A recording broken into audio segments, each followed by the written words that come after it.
Muchas gracias por haber venido. Nosotros hemos tenido que hacer, como bien sabéis, un largo viaje. Hemos venido desde Madrid esta mañana, al punto de la mañana, y esto hablo en nombre de los tres, estamos encantados de estar en Zúrich. A mí el calor, los que escuchéis la contra bien sabéis que me encanta y estoy, pues eso mismo, encantado. Parece que se ha acordado de mí la ciudad, porque según he bajado del avión parecía que no había salido de Madrid. Bueno, se notaba por la humedad, pero nada más.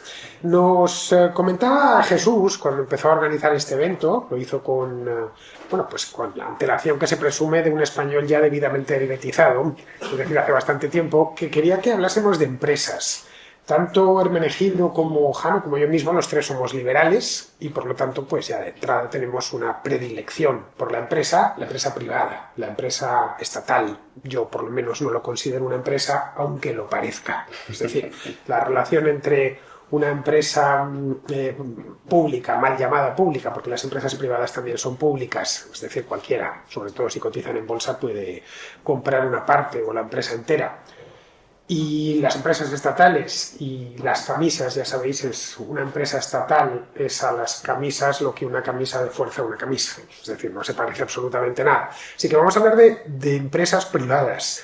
Yo soy un gran partidario, Jano también, y Hermenegildo también. Él es abogado, yo soy periodista, y Jano está en el periodismo. Él dice que por poco tiempo, aunque algo me dice a mí que va a estar mucho más de lo que él cree. Es decir, en esto de la comunicación. Un país que tiene empresas es un país feliz y un país que progresa. El título de la charla, de hecho, que no es una charla, vamos a hacer un debate, una tertulia aquí, un poco al estilo televisivo. Lo podéis ver, está encima de mí, justo la empresa como pilar del progreso económico. Yo quitaría lo de económico. La empresa es el pilar del progreso. Un país con empresas es un país que progresa. Un país sin empresas es un país que no avanza, que va hacia atrás. La Unión Soviética no tenía empresas, muchas empresas estatales, no servían absolutamente para nada y nunca avanzó. La China, entre comillas, comunista, tiene empresas privadas y es un país que en los últimos 40 años ha avanzado mucho. Es decir, que el empresario, la empresa no es más que la materialización de la visión de alguien que ve donde hay una oportunidad de negocio y convierte donde no había nada, lo convierte en algo. Ese algo puede ser un teléfono móvil, puede ser un micrófono, puede ser un ordenador portátil, puede ser un automóvil, puede ser un procedimiento nuevo de hacer algo.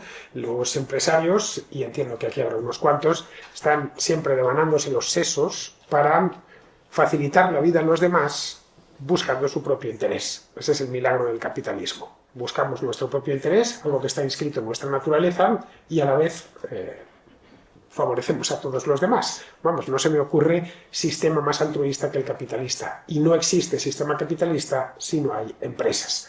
Y esa es la razón por la cual los regímenes mercadofóbicos lo primero que hacen es acabar con las empresas, ya sea expropiándolas, las bravas, el estilo Hugo Chávez o la antigua Unión Soviética, ya sea interviniéndolas, condicionando su manera de funcionar, incluso de fundarse. En España, como bien sabéis, fundar una empresa es una complicación, esa es la razón por la cual hay tan pocas. Esto que se dice en España de si quieres ser empresario es que estás loco. Y la verdad es que en España hay que estar loco para montarse una empresa. Vosotros estáis en Suiza y sabéis que aquí es mucho más sencillo. Si vais a Estados Unidos también. Son, digamos, sociedades mucho más abiertas a la idea de la empresarialidad. Y la consecuencia es que son sociedades mucho más prósperas, mucho más dulces, que avanzan, que distribuyen mejor la riqueza. Es mejor ser pobre en Zúrich que ser pobre en, no lo sé, en La Palma del Condado, provincia de Huelva, o en el mismo Madrid o Barcelona. Es decir, que allá donde hay muchas empresas hay mucha riqueza. No sé si habréis escuchado cada vez que critican a Gibraltar, una de las críticas que le suelen hacer es que hay más empresas que habitantes. Ole por ellos. Ojalá hubiese, en Madrid creo que hay 7 millones de habitantes, ojalá tuviéramos 14 millones de empresas.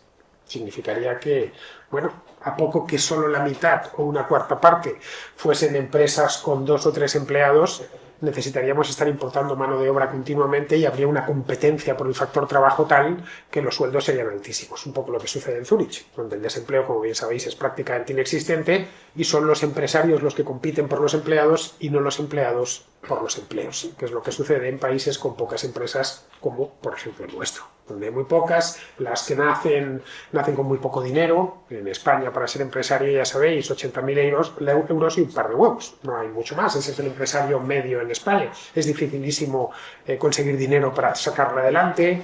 Una vez la tienes, ya la tienes en marcha después de haberte sacrificado muchísimo, aparece tu socio oculto que se llama Ministerio de Hacienda o Consejería de Hacienda de la comunidad autónoma respectiva y empieza a depredarte y a parasitarte, y termina en muchas ocasiones acabando con el sueño que tenías. Resultado, el que todavía le quedan fuerzas o capital se termina marchando a Suiza, a Estados Unidos, al Reino Unido o a Holanda.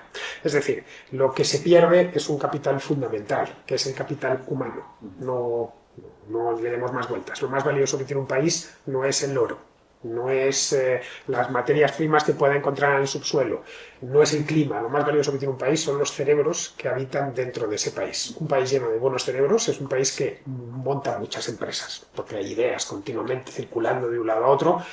Hablo un público además de españoles que vivís en el extranjero en una ciudad especialmente próspera. Sabéis cómo circulan las ideas en esta ciudad y cómo todo el mundo, el que más y el que menos, siempre está pensando en montarse algo. En España, por desgracia, lo que hace la gente brillante es pensar cómo saca una oposición. Es decir, cómo se coloca en cobro de los pocos empresarios que hay. Bien, pues sobre este planteamiento de inicio, creo que os he dejado ya el campo listo para que empecéis a disparar. Pues mira, al hilo de lo que decías, Fernando, yo creo que hay un elemento muy importante, que es que la riqueza se crea. Es decir, aquí no hay una... No se oye, ¿no? ¿No se oye? No. Se oye, pero...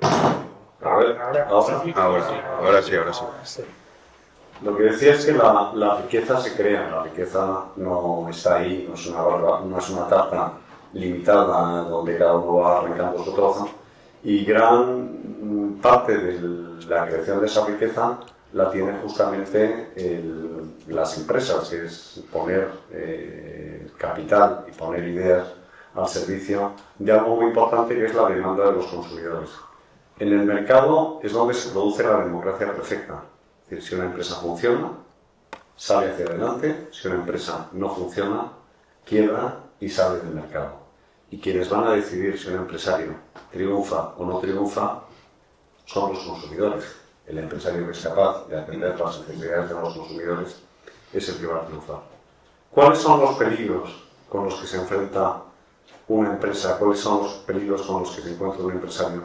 ¿Cuáles son los mayores enemigos de la libertad económica? En primer lugar, el intervencionismo, es decir, el pensar que puede haber un tercero que tiene más conocimiento de las necesidades de los consumidores y que decide en un momento determinado cómo debe comportarse una determinada empresa. Hemos tenido un ejemplo en estos días. Una entidad bancaria, el BBVA, ha decidido formular una oferta pública de adquisición de acciones sobre un banco, que es el Banco Sabadell. Son dos entidades privadas que tienen, y como entidades privadas, tienen unos soberanos que son sus accionistas, que son sus dueños. Es decir, las empresas son de sus dueños y de sus acreedores. Pues resulta que si uno analiza la resolución del Consejo de Ministros que autoriza la oferta pública de adquisición de acciones del Banco Bilbao Vizcaya sobre el Banco Sabadell, introduce una serie de elementos que son lo que los abogados llamamos conceptos jurídicos indeterminados.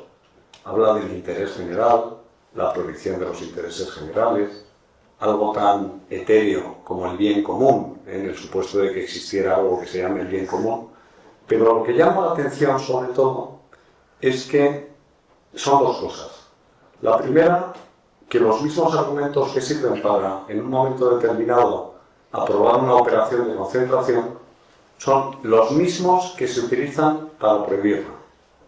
Si nos remontamos a una historia también reciente, o reciente por lo menos para los de mi generación, hubo una empresa alemana que quiso comprar Endesa. Y entonces formuló una oferta pública de adquisición y resulta que el gobierno decidió interferir en la libertad de los compradores y de los vendedores. Y dijo, no quiero ese comprador.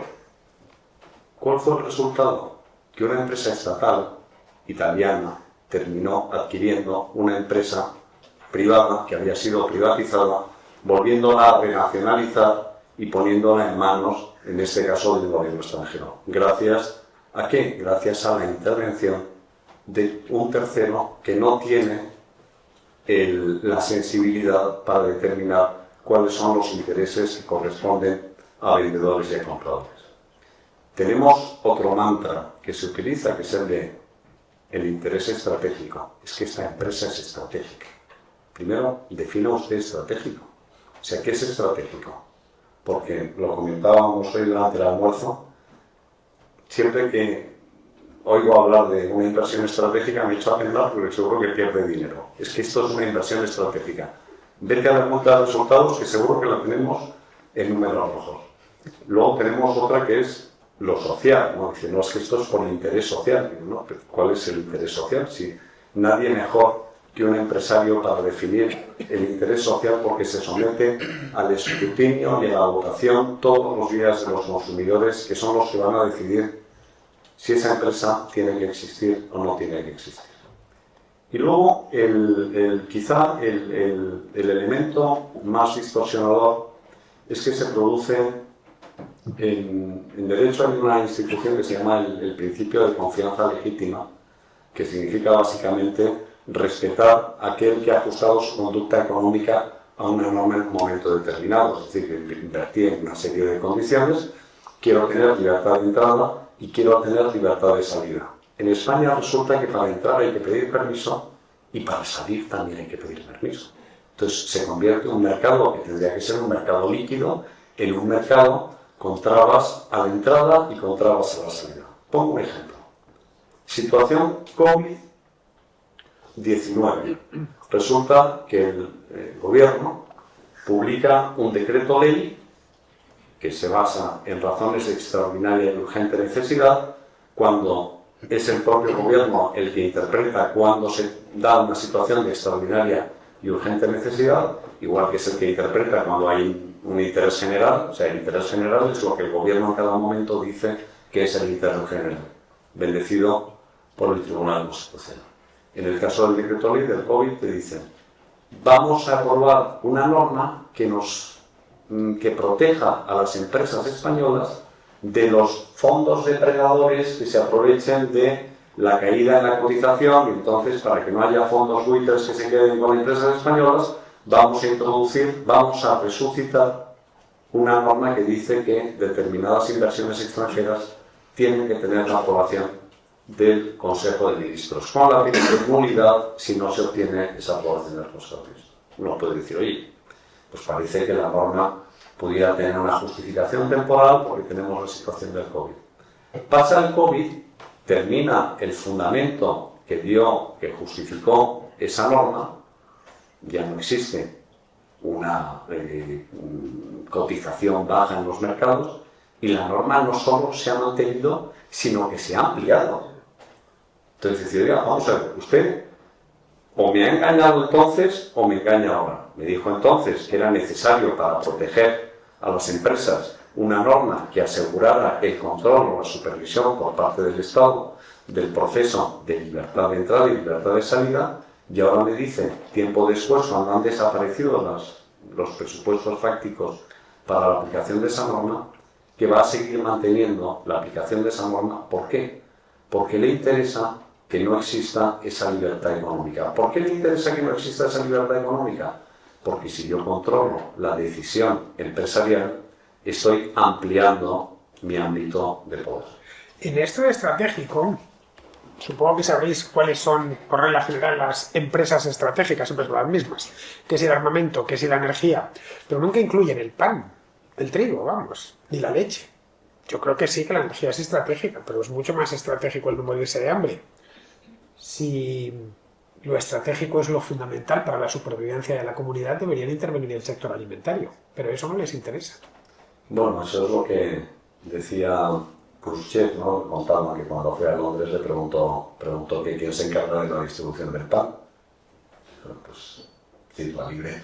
Nadie discute, o sea, yo creo que ninguno de los que está aquí tiene miedo a que se quede desabastecida su ciudad de pan o que no haya cierre en los bares, o deje de haber cerveza, y dices, oye, pues es algo que efectivamente no hace falta, ¿no? Pero llevas al dislate de que, o sea, empresas teóricamente estratégicas, estoy pensando Red Eléctrica es una sociedad privada, hasta que Felipe González decidió en 1985, porque lo tenía en el programa electoral, la nacionalización de la red de alta tensión.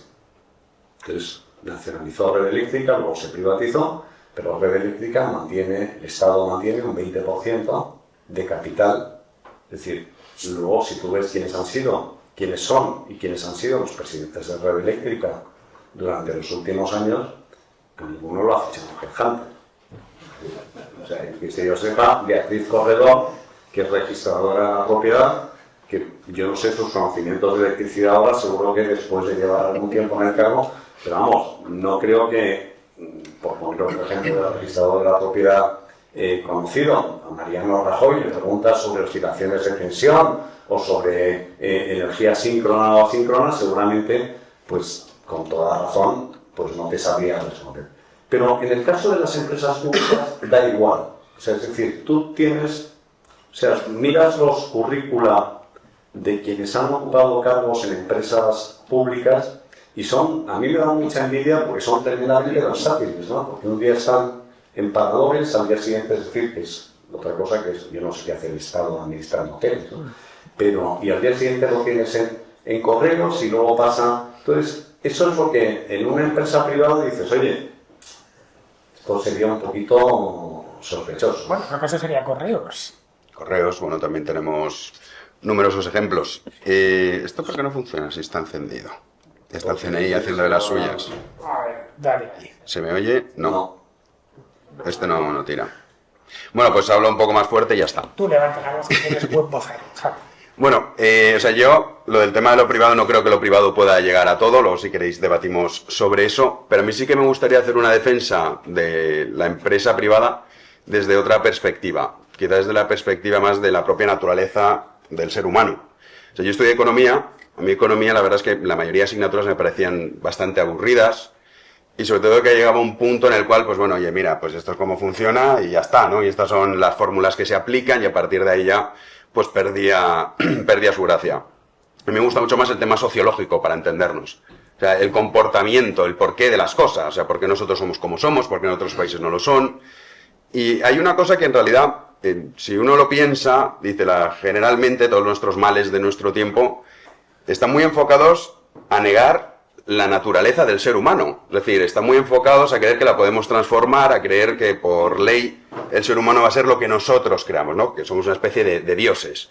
Que esto también lo vemos muy a menudo. Y en realidad si uno se pregunta, la empresa privada, o sea, decía Fer, somos liberales, sí, pero ¿yo por qué soy liberal? No es porque una mañana me levante y diga, pues soy liberal. No, o sea, hay una reflexión, o debería haberla, detrás, y al final uno se da cuenta que el ser humano, en todas las facetas de su vida, lo que funciona es por incentivos. Es decir, ¿qué incentivo tienes, por ejemplo, para no ir en España a 250 kilómetros por hora por la autovía? Aunque es un incentivo negativo, para decirlo de otra manera, pues que no acaben metiéndote en la cárcel, ¿no? ¿Qué incentivo tiene una persona que trabaja en una empresa privada? El primero de ellos y fundamental es que esa empresa funcione, porque si esa empresa no funciona, ese hombre deja de poder alimentar a su familia, que no es cosa menor. Y en el caso de que no tenga familia, a él mismo. Sin embargo, y esto lo vemos en el sector público, ¿qué incentivos tienen aquellos trabajadores que cuando uno va a, yo qué sé, cualquier trámite que tiene burocrático en España, uno entra y evidentemente ahí no hay ningún incentivo? Es decir, el sueldo va a ser el mismo, no importa la cantidad de personas que atienda, no importa lo bien o mal que haga mi trabajo, porque al final el resultado es el mismo, o sea, no cambia absolutamente nada. Entonces, la empresa privada lo que hace en realidad es que esos incentivos que nos mueven es aceptar la naturaleza del ser humano. Es decir, por eso nosotros nos movemos. Y pongo un ejemplo. Yo recientemente tengo que vacunarme de fiebre amarilla, porque tengo que ir a África. Y entonces dije, bueno, pues voy a pedir cita. Y cuando voy a pedir la cita en el Centro Internacional de Vacunación, que hay unos cuantos, bueno, la más cercana era en noviembre, y me tengo que ir dentro de un mes. Y digo, bueno, pues evidentemente no me da tiempo. Entonces dije, bueno, voy a ir al centro físicamente a que me den una solución. Entonces uno, antes de llegar, ya ve un cartel gigante que pone no se atiende sin cita previa. Como diciendo, no vengas ni siquiera a molestar o a preguntar. Pero un cartel gigantesco. Entonces entré, estaba la típica Charo. Hola, buenas, ¿tiene usted cita previa? Que es la primera pregunta que te hacen. Le digo, no, pues no atendemos. Digo, ya lo sé leer, a pesar de ser víctima del sistema educativo español, he leído el cartel. O sea, entiendo perfectamente lo que pasa, pero mire, me ocurre esto. Pues esto no sé cómo lo va a poder solucionar. Digo, no sé, digo, yo me tengo que ir, o sea, entiendo que habrá algún tipo de solución. Pues es que sin cita no se puede, porque claro, me empieza a contar el típico rollo, y al final, cuando veía que no me iba, me dijo, bueno, pues te doy aquí unos papelitos. Entonces me dio como tres centros diferentes. Fui a los 3 centros, exactamente lo mismo, el mismo proceso. Entonces, claro, yo pensé, voy a llamar a mi seguro. Ya que lo pago, digo, voy a llamar al seguro. Llamo al seguro, digo, oye, mira, que tengo este problema. Y me dice, hay un problema, y es que nosotros no podemos vacunar de la fiebre amarilla porque el monopolio de esa vacuna la tiene la Seguridad Social. Y entonces, ¿qué me estás contando? Digo, yo a día de hoy estoy sin estar vacunado de fiebre amarilla. Digo, imaginemos que esto se hubiese podido hacer por vía privada. Yo ya estaría vacunado de hace 3-4 días. Porque evidentemente existiría un incentivo a una empresa privada de decir, oye, para estos casos de emergencia no pasa nada. ¿Que cobrarían más? Bien. Porque si lo dejas a última hora, como es mi caso habitualmente, pues vale. Pero bueno, estoy dispuesto, digamos, a pagar la penalización. Pero claro, en el caso de los funcionarios que se encontraban en estos centros de vacunación internacional, o incluso en el propio sistema, ¿qué incentivo tiene que más le da poner 200 dosis de fiebre amarilla al mes, o 500, o 1000? Es que le da exactamente igual. O sea, ya es una cuestión de incentivos y de eficiencia. Pues es que no importa. Y además, también esto se ve, por ejemplo, este ejemplo de África me parece muy interesante. En Botsuana tenían un problemón enorme con la caza furtiva. Era un problema salvaje. De elefantes, me refiero. Y entonces el Estado, como suele pensar, dijo, esto es porque no hay suficientes soldados que estén por la zona. Entonces pues ampliaron plantilla, gastaron más recursos, etcétera, etcétera. Pero el problema no se solucionaba porque simplemente se sobornaba al tipo que estaba ahí y ya pues hacía la vista gorda y ya está. Hasta que después de numerosos gobiernos y numerosos intentos, la solución fue privatizar esas zonas. Dije, mira, a partir de ahora esto va a ser privado. A partir de ahora, el que, digamos, sea el dueño de esta zona y de los elefantes que haya por aquí, se apaña. Él explota esa zona, él cobra a los turistas y él se dedica, digamos, a explotar toda esa zona. Desapareció la caza furtiva. Porque él sí que se encargó de contratar a personal que no se dejaba sobornar y además, también, el primero que pasó por ahí, se lo cargaba. Es decir, el incentivo de ir y sabiendo que no vas a poder sobornarlo y que si te veían te pegaban un tiro en la cabeza, lo que permitió es que ese problema desapareciese. Entonces yo creo que aquí es una mezcla de incentivos, eficiencia y sobre todo, como decía antes, que el ser humano es así, o sea, el orden espontáneo, el libre albedrío, a mí me parece que está muy denostado, sobre todo por estos intervencionistas, ¿no? Esa especie de reformadores de la humanidad que escriben sobre el papel o sobre el BOE y legislan creyendo que así van a solucionar los problemas. Y España es un ejemplo clarísimo en numerosos aspectos que dicen, la educación es que es mala, es que hay que gastar más. Y dicen, no, mira, esto es falso. O sea, uno ve lo que gasta Singapur, por ejemplo, en relación al PIB, en educación, y tiene la mejor educación del mundo. Pero nosotros gastamos más y no tenemos ni una sola universidad entre las 10 mejores. Entonces, evidentemente es un problema que está muy ligado al tema de lo público y la falta de incentivos. Bueno, aparte de la falta de incentivos, el tema de la fiebre amarilla que nos acabas de contar, ahí lo que es incomprensible es que no permitan que en Madrid haya una clínica que se dedica a poner estas vacunas. ¿Qué problema tienes? Que no estamos hablando de nada serio, es pegarte un pinchazo. Sí, no termino de entenderlo. ¿Por qué han privatizado eso? Han privatizado, han estatalizado ese servicio y lo han convertido en un monopolio. Pues, seguramente por lo que decías antes tú, que es el interés general. Bueno, fíjate que, o sea, si tú miras lo que hace falta para montar una empresa, es decir, desde que tienes una idea hasta que constituyes una sociedad de responsabilidad limitada, una sociedad anónima, contratas personal, alquilas un local o compras una nave industrial, empiezas a producir, abres mercados exteriores, porque claro, tú dices, oye, pues vamos a expandir, y luego las medallas se las ponen otros, ¿no? Es decir, las empresas españolas están presentes en Buenos Aires, gracias a este señor que tiene nombres y apellidos, ¿no? Pues Amancio Ortega, etc. Entonces, tú has hecho un gran esfuerzo y has hecho una cosa además que solo has pedido, a tu carta a los Reyes Magos, al regulador solo le has pedido una cosa que es seguridad jurídica. Es Dice, mire usted, yo quiero saber, tener certeza de la norma y quiero saber a qué atenerme. Usted me dice que yo puedo vender melones en el mercado. No me cambie usted las reglas del juego en mitad del partido. Es lo único que le pido. Y le pido que haya jueces independientes que apliquen las leyes. No sea usted el que interpreta su gobierno. Entonces, bueno, pues esto es la expansión, has salido al exterior, entonces de repente, un día los mandarines, el Sanedrín se reúne y deciden que vamos a imponer, por ejemplo, sanciones a Rusia. Entonces, bueno, dice, vamos a ver, sí, está muy bien. La finalidad es estupenda. Cierre usted todas las tiendas de Zara, por poner un ejemplo, de Rusia. Pero un momento, o sea, que es que esto, que yo tengo cadenas de suministros, que tengo contratos de suministros contratados, que tengo contratos de compra-venta de energía en firme, o el caso del gas, ¿no? Que interrumpamos las compras de gas, pero no en el momento, que yo tengo contratos a largo plazo, con cláusulas take or pay, con unas garantías depositadas en bancos suizos, avales ejecutables a primer requerimiento, pues usted me va a quebrar la empresa. Me va a quebrar la empresa por una ocurrencia o por una decisión de política exterior que a usted le sale absolutamente gratis, porque si el político se equivoca no le pasa absolutamente nada, pero que desde el punto de vista económico está teniendo un reflejo en las cuentas de resultados muy grandes. Ese es un tema. Y luego, o sea, está muy bien hacer diplomacia económica, ¿no? Es decir, las empresas en el exterior vamos a abrir mercados. Hay decisiones que dependen, o sea, cuando tú dices, bueno, abro o cierro la línea de cese, por poner un ejemplo, ¿no? Es decir, de la cobertura del seguro de crédito a la exportación, el seguro de riesgo político. Mira, que montar una empresa, que tener una implantación fuera, no es el resultado de una decisión de pocos minutos, sino que es un proceso que lleva muchísimo tiempo. Ahora bajando de los incentivos. Claro que saben cómo funcionan los incentivos. Fíjate si lo saben bien, que lo que mejor funciona en España, que es la agencia tributaria, incentiva a los inspectores para que hagan actas de inspección y para que tengan mayor recaudación. O sea, da casualidad. Es así, ¿no? Se abren, cuantas más actas y más inspecciones tengas, más te pago, con lo cual el incentivo es... El incentivo perverso en este caso. Incentivo, sí. Y luego resulta, o sea, se nos llena la boca con el principio de legalidad, el Estado de Derecho, el principio, el derecho a la tutela judicial efectiva, demandante de la ley. Eso sí, si pagas ahora te rebajo la sanción, si recurres vas a tener la sanción íntegra.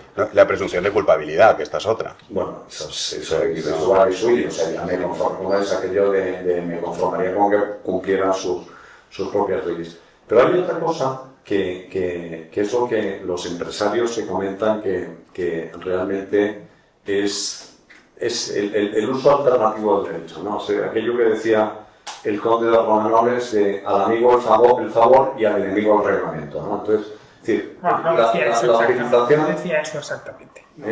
Lo decía de esta manera un poco más, pero sí, como ahí, es decir, hay gente que se respetaba en el auditorio, no lo voy a decir, pero había tres alternativas. Al amigo tal, al enemigo tal y al indiferente de la legislación vigente, ¿no?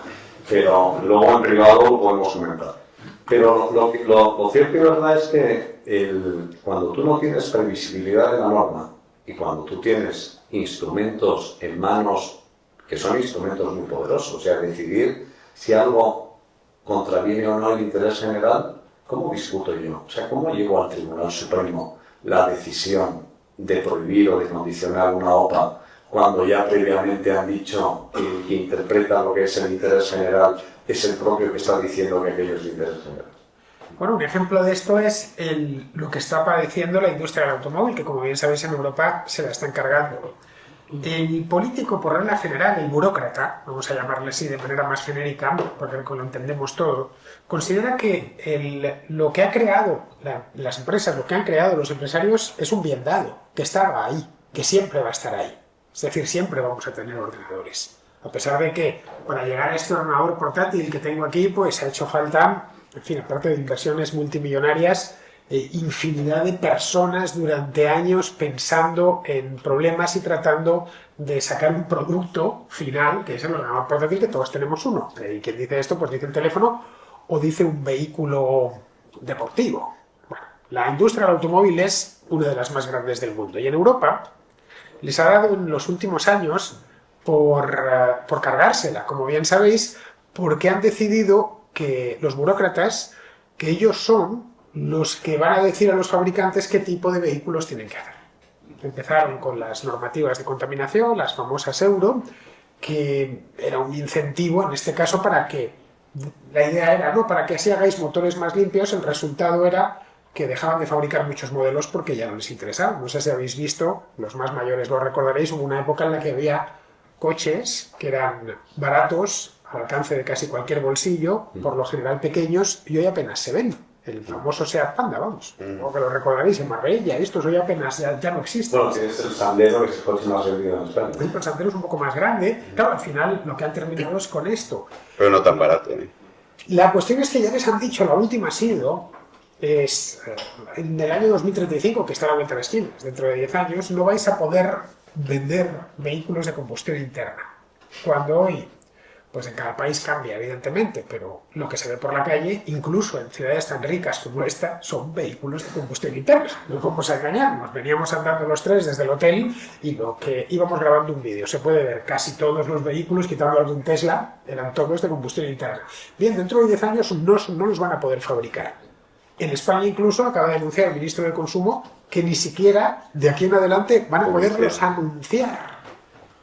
Esto repercute no solo ya en la marca, que por supuesto, y en el fabricante, sino en los medios de comunicación, que viven en buena medida de la publicidad de los automóviles, los concesionarios, etc.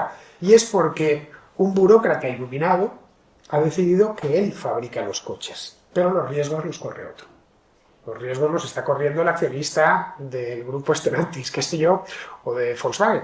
Esto es otra de las cosas que hacen que ese pilar, que es la empresa, lo haya sido,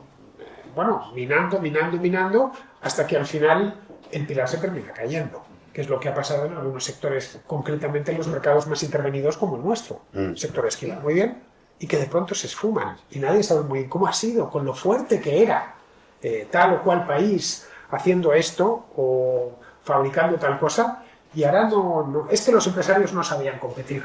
Pero fíjate que eso que está en la macro, si lo llevas luego a la micro, también se reproduce. Por ejemplo, la intervención en el mercado inmobiliario. O sea, tú ahora no puedes alquilar una casa como quieras, o sea, están las intervenciones en el mercado del alquiler, y siempre se producen consecuencias contrarias al fin inicialmente bueno que se perseguía. Pasa lo mismo con el salario mínimo. O sea, tú dices, una forma de intervenir en la vida de las empresas es fijando cómo tienen que ser las relaciones laborales. Entonces llega, en este caso, la ministra de turno y dice, vamos a subir el salario mínimo y es muy bueno subir el salario mínimo. Mi pregunta siempre ha sido la misma. ¿Por qué no lo pones en 10.000 euros si está bueno?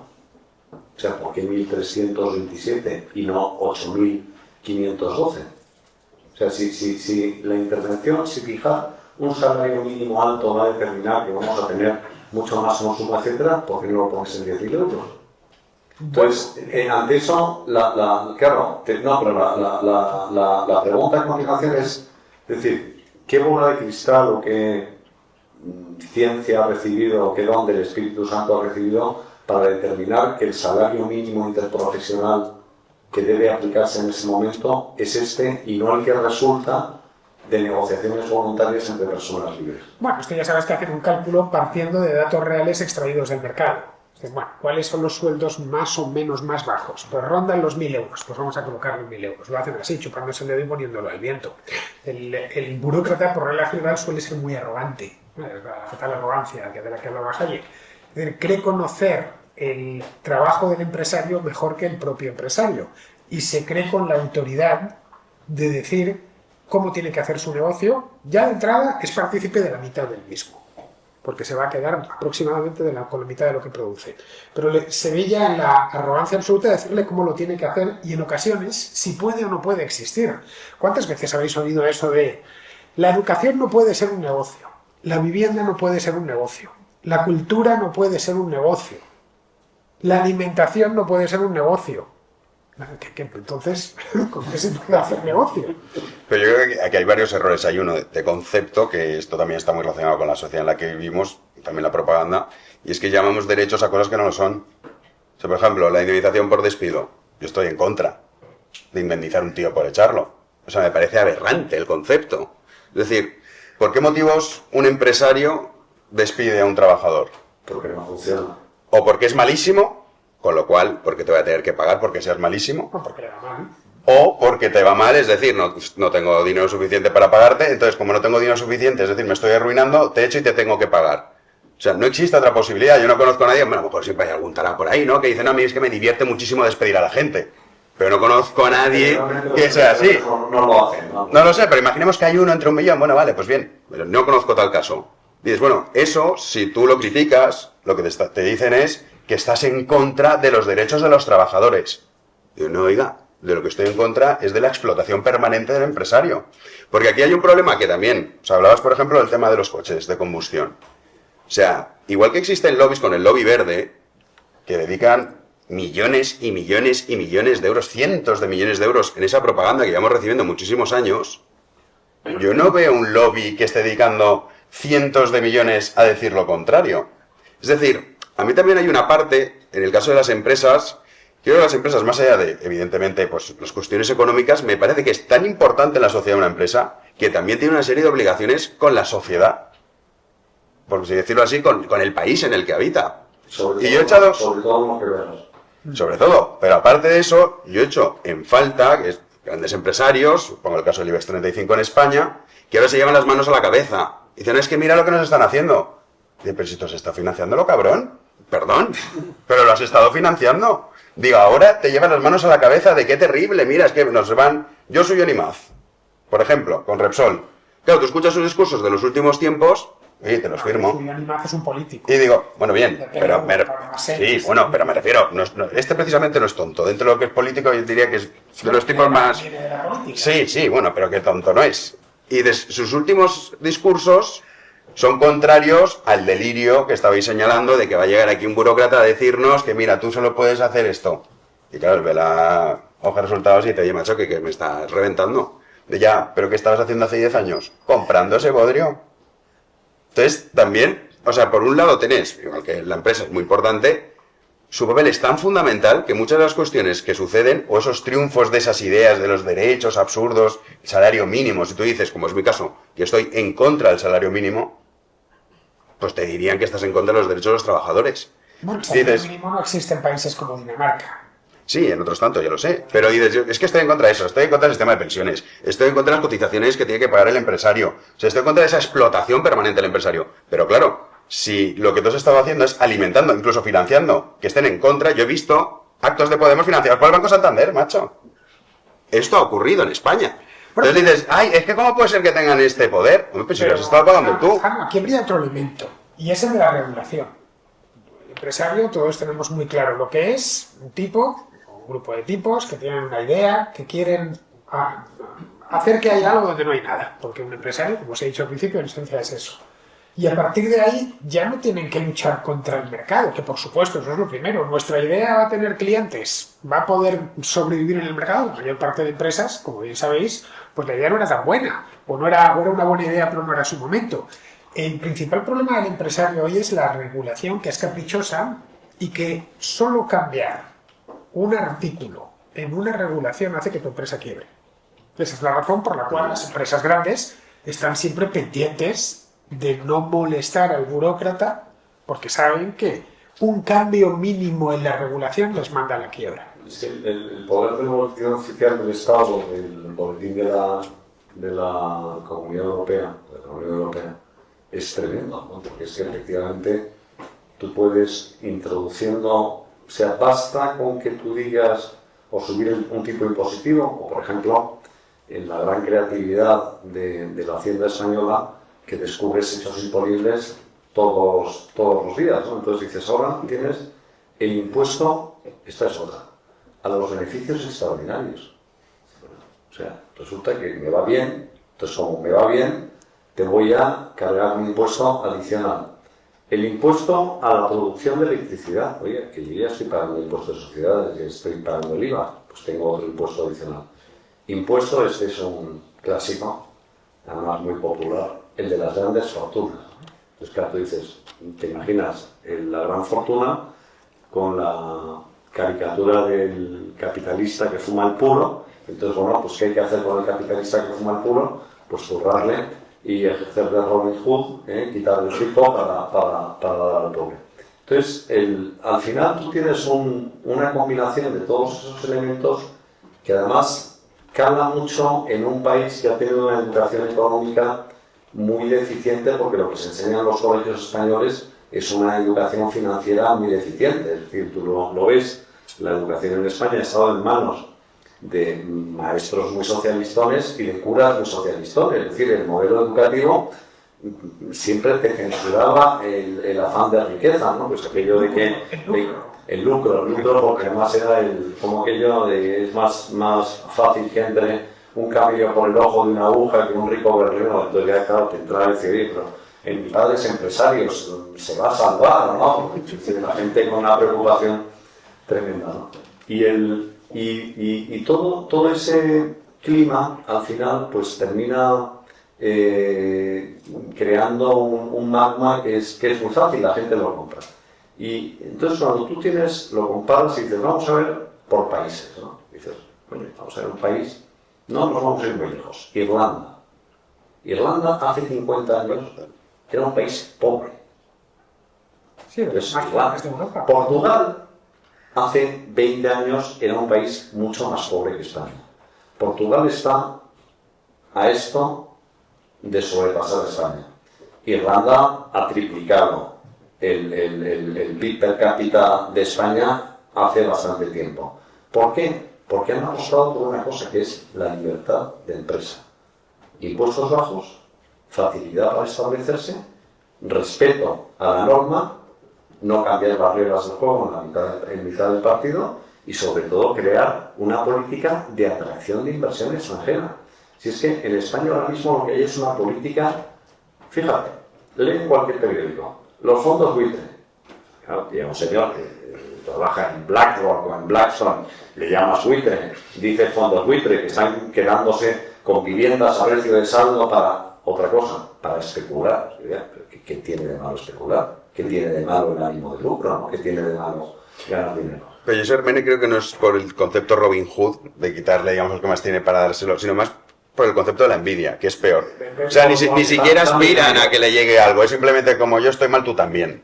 O sea, es esa aspiración que es todavía mucho más nociva, porque dentro de lo otro digas, oye, es injusto, pero digamos que de esa injusticia, pues aún este se beneficia, que es el que menos tiene. No. O sea, de hecho, España, el desarrollo de los últimos años, el otro día se publicaba, hace un par de meses, una encuesta de los porcentajes de salarios en España.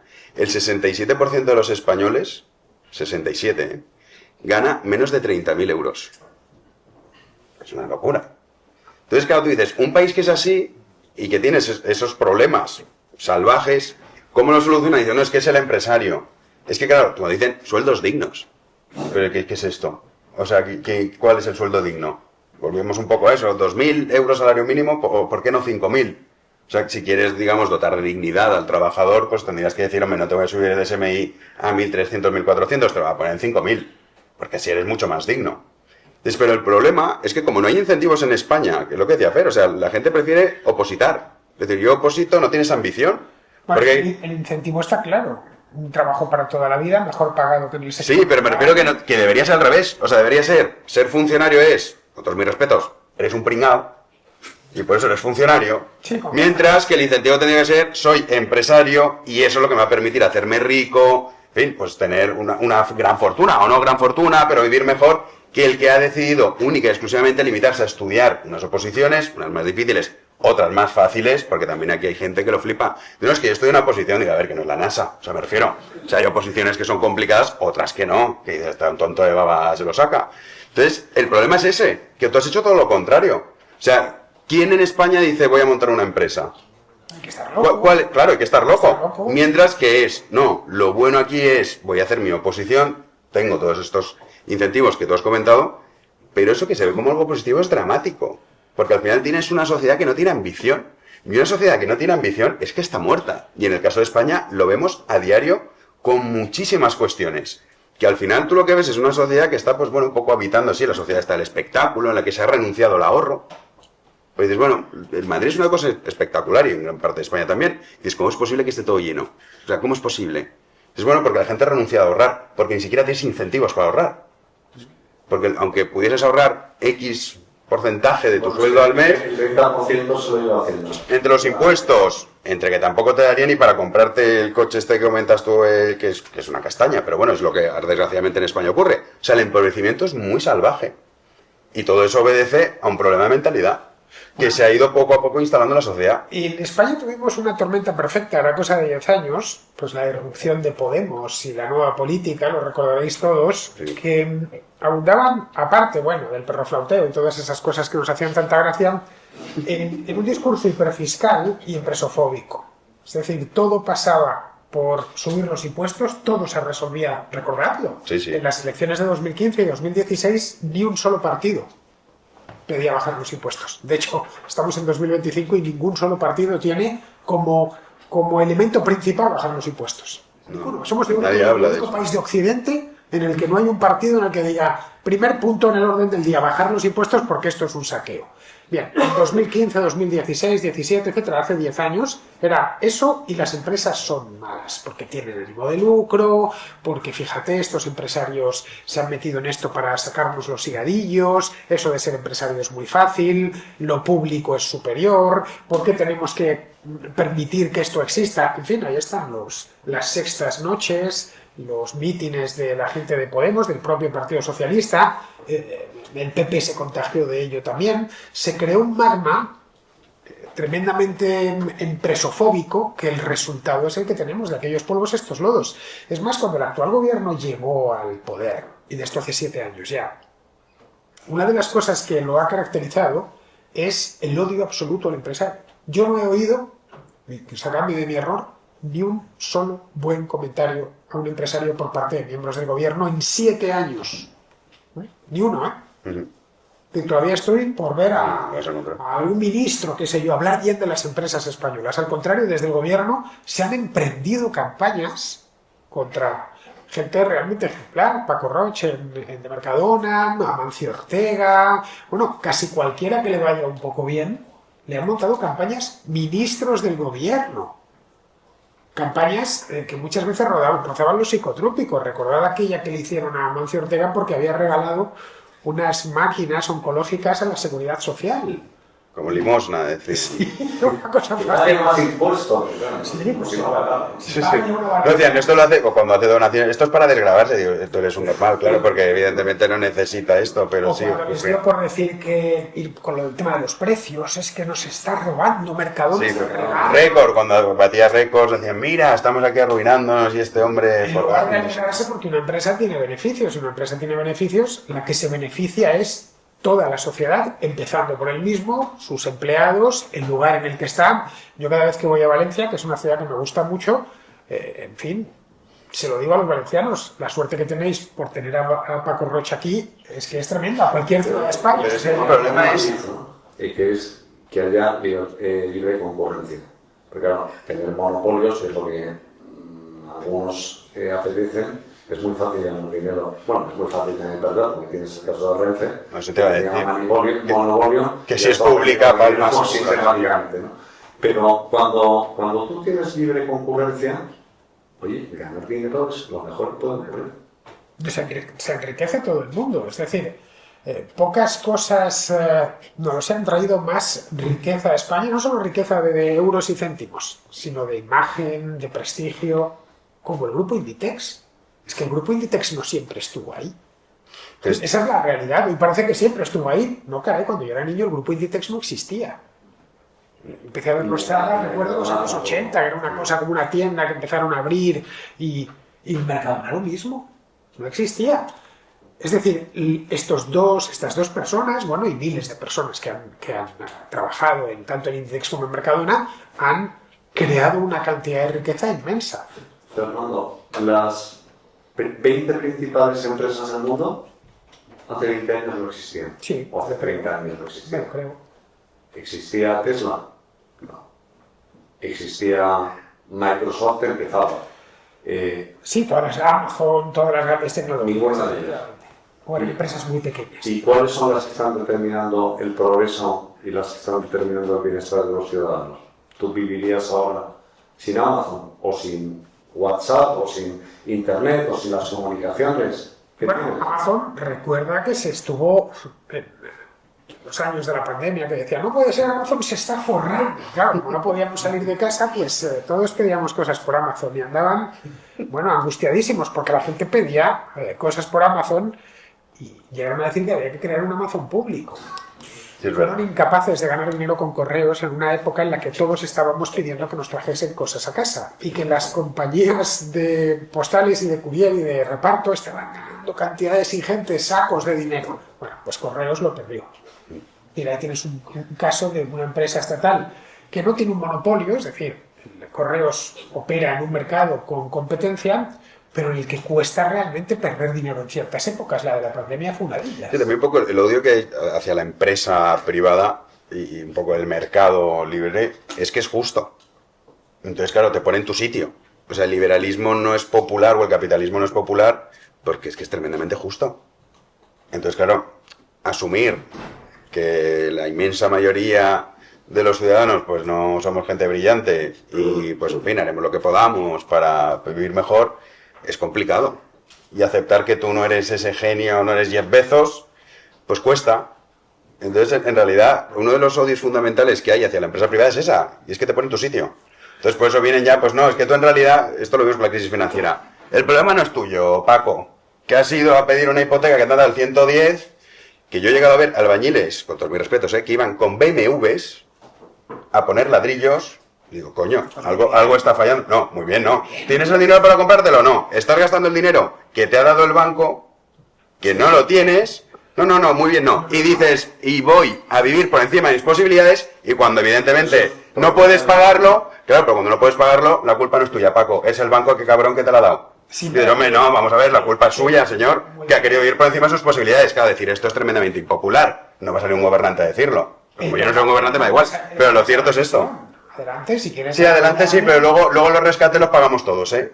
O sea, adelante sí, pero luego quiebran las bancas y hay que pagarlo. En el caso Bueno, concreto de España, En las cajas de ahorro eran bancos públicos. los bancos. sí, bueno, pero que al final acabamos pagando. O sea, que las malas gestiones, o sea, digamos, la culpa que del ciudadano, siempre no hay que expiarle sus pecados. La culpa no ha sido tuya, ha sido del banco, sino es del empresario. O sea, siempre hay alguien, digamos, al que culpar, a un tercero. Porque asumir que, oye, que te has arruinado por tu culpa, lo siento mucho, te estoy diciendo que se muera de hambre, la ayudaremos, pero yo, ¿por qué voy a tener que pagar por los errores de los demás? Pero eso en España, desgraciadamente, está muy asumido. Bueno, por ejemplo, esta economía colaborativa, que la izquierda andaba tan ilusionada hace pues 15 años, cuando esto empezó a aparecer, y que cuando eso ya cristalizó y aparecieron empresas de economía colaborativa, pues ya no les gustaba tanto. Con Uber tienen una guerra declarada desde hace muchos años. Con Globo o con Deliveroo, 3/4 partes de lo mismo. En España se llegó a hacer una ley específica para los que Riders. se dedican a los repartidores, que los llaman riders. En contra de la voluntad de los propios riders. En contra de la voluntad de los propios repartidores. Yo por Madrid me muevo en bicicleta y en algunos, bueno, pues estoy en los semáforos siempre coincido con repartidores, claro, y en una ocasión, en el barrio de las Letras, cerca de mi casa, me encontré con un repartidor venezolano que escuchaba mi programa, que escuchaba la contracrónica y me estuvo contando. Y estaba que se lo llevaban los diablos. Decía, hombre, que yo me vengo de Venezuela jugándome el tipo, me paso el día encima de la bicicleta, estaba ganando dinero, levantándose casi 3.000 euros, y ahora lo que quieren es convertirme en un asalariado. Bueno, pues esto pasa también con las señoras de limpieza, las que vienen a casa, que también hay que regularlas. Si no le haces polvo. Pero claro, generalmente se le paga en efectivo o se hace bizum y ya está, y se va encantada. Pero no, esto hay que regularlo. Bueno, curiosamente... Le vas a fastidiar a ella. Curiosamente, los profetas, ahí tenemos el caso de Echenique, los profetas Bueno, dicen sí. una cosa, pero luego hacen la contraria. Sí, bueno, pero esto es muy habitual, sí. Esa es la realidad. Es decir, con esto, lo que os queremos transmitir es que quizás estamos influenciados por la realidad de nuestro país, que nosotros lo vivimos más de cerca porque vivimos allí, claro, y lo tenemos que padecer. Cuando uno no está en España, yo paso pues varios meses al año fuera de España, estoy en el Reino Unido, donde hay un ambiente pro empresa mucho mayor, y claro, allí te desintoxicas, porque ves lo activo que es, lo dinámico que es todo, y cómo ni siquiera la izquierda es antiempresa. Oyes hablar a Keir Starmer, y bueno, puede tener sus pedradas en la cabeza y sus cosas de laborista, pero en ningún momento ataca a los empresarios, todo lo contrario. En las elecciones del año pasado, uno de los elementos de campaña fundamental fue que apareciesen más empresas, para que se generase más empleo, para que los empresarios lo tuviesen más sencillo, y lo que encontramos en España es justo lo contrario. La manera de acabar con esto, pues no lo sé. Bueno, tú y yo ya nos hemos convertido en un par de cínicos incorregibles y creemos que ya no tiene solución y esa es la verdad. Tiene poca. Sí. Yo creo que tiene poca. Porque el nivel de intoxique es muy grande. Es decir, igual me equivoco. Es verdad que la gente joven sí que percibes, digamos, ese ánimo más libertario para entendernos. Ya, pero fíjate que la contestación a toda esa inflamación perroflauta de hace unos años no ha venido por el liberalismo, ha venido por el nacionalismo socialista. No estoy de acuerdo. O sea, Sí. de hecho lo ves con tu ejemplo, los impuestos son un robo, todo esto, en muchísima gente joven cala, ¿eh? Yo veo mucho más de eso que no el que está reivindicando a José Antonio Primo de Rivera, la verdad. Yo creo que lo que están apostando es más por ir contra la inmigración. Ah, bueno, sí, o sea que Es decir, popularmente sí. no tanto por pedir... Sí, no, en temas económicos está claro que ningún partido lo tiene como principal, digamos, punto. Eso es evidente. No, la cuestión Pero- mientras se pueda sostener, al final la cosa va de eso, mientras ellos tengan de lo suyo. Es un equilibrio exacto. Llega un momento y dices, bueno, puedes provocar que la gente vote por los pies, Que es lo que está sucediendo. me voy. Aquí tienes unos cuantos votantes, por los que Sí. un montón de ellos. Y luego pues, todos los youtubers que están en Andorra, que es una manifestación, es decir, de repente tienes un chico que monta un canal, que nadie le ha ayudado a hacerlo, que le empieza a ir bien y dice, ¿por qué le voy a tener que dar yo el 50% de lo que gano a estos señores que no han hecho absolutamente más que ponerme obstáculos para poder desarrollar esta actividad? Bueno, Jaime y yo, como bien sabéis, somos creadores de contenido. Hemos apuntado incluso un canal que se llama Big One. Y una cosa que me llamó la atención hace unos años, no sé si lo recuerdas, fue en 2021-2022, que apareció un grupo de creadores de contenido cercanos al gobierno que se quejaban amargamente de que, claro, De que no los veía nadie. no los veía nadie. Y que tenía que haber un sistema público de creación de contenido en Internet. Bueno, eso Eso fue maravilloso. Eso, bienvenido al cine español, ¿no? Es decir, todos somos productores de películas, somos todos productores de cine, no lo sabíais, pero todos producimos películas porque además lo quieren decir, la gala de los Goya, que no sé, como los ministros conservadores allí a hacerle la gracia, ¿no? Siempre lo único que hacen es pedir dinero público para producir películas, pero si son tan buenas, No lo necesitas. Claro. no lo necesitarás, ¿no? Bueno, pero es la desconfianza del mercado. Es que el mercado no sabe. Yo sí sé. Básicamente miran así. El consumidor se equivoca. El consumidor se equivoca. Sí, es eso. El Como consumidor es no sabe justo, lo que no te gusta, tío. Claro, como es justo, no te gusta. Sí. Es como cuando un programa de televisión tiene mucho éxito, es telebasura. Cuando un libro se vende mucho, es un superventas. Y se habla de él como muy bueno, no puede ser porque le gusta a todo el mundo. Sí, claro. Hasta que el bestseller lo tienen ellos. Entonces es un libro magnífico que lo que viene a demostrar una cosa parecida. Es decir, que en el fondo en esto hay un de sus raíces en el pensamiento anticapitalista de siempre. Esa mentalidad anticapitalista que estudiaba Mises no ha cambiado gran cosa. No. Lo único que en España ha llegado hasta sus últimas consecuencias. Y todavía la cosa puede ir a peor, ¿eh? Es decir, esto que llamamos sanchismo, que va mucho más allá, es una glaciación que todavía puede durar. Tú puedes fijarte, lo traigo por casualidad. Ah, mira, Lo tienes. caray. No, aquí este un librazo, por cierto. Y además, delgadito que tienes, que no tiene ni 110 páginas. Libro estupendo. La mentalidad anticapitalista de Mises es... La verdad es que quienes vivís en Suiza tenéis la suerte de tener cerca Austria, que es donde se generó una de las principales escuelas de economía Sí, bueno, mi es austriaco, pero no vienés, era de una ciudad llamada Leópolis, que está hoy en Ucrania, el Lviv, Sí, o Lvov, que después pasó, se llamaba Lenin en aquella época, luego ya se fue para Viena, pero pues sí, claro, el pensamiento austriaco, Hayek si era vienés, vamos, forma parte de... Es más, supongo que aquí viviendo en Zurich habréis ido muchas veces a Liechtenstein. El príncipe de Liechtenstein es muy austriaco. El resultado, Vaduz, que debe de tener 8.000 habitantes, pues lo de atan los perros con longaniza, es que es real. Y dices, bueno, el sitio no tiene nada especial, es un poco lo de Andorra, ¿no?